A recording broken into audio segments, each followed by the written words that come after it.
Hi friends, இது moms கிச்சனில் ஹாசிகிராம் ரசம் எப்படி வைக்கிறதுன்னு பார்க்கலாம் வாங்க.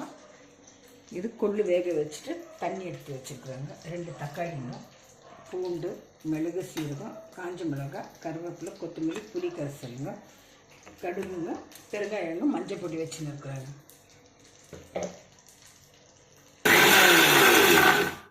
எல்லாம் கிரைண்ட் பண்ணி வச்சுருக்காங்க. சீரகம், மிளகு, காஞ்ச மிளகாய், மிளகு. இப்போ எண்ணெய் ஊற்றி கடுகு போட்டுக்கலாங்க. கடுகு வெடிச்சோன்னாங்க பூண்டு, கருவேப்பிலை, காஞ்ச மிளகாய், மசாலா, மஞ்சள் தூள், பெருங்காயம் எல்லாம் போட்டுக்கலாம். இப்போ அரைச்ச தக்காளி போட்டுக்கலாங்க. இப்போ புளி கரைசல் ஊற்றிடலாங்க. இதான கொள்ளு வேக வச்சு தண்ணி ஊற்றிடலாங்க.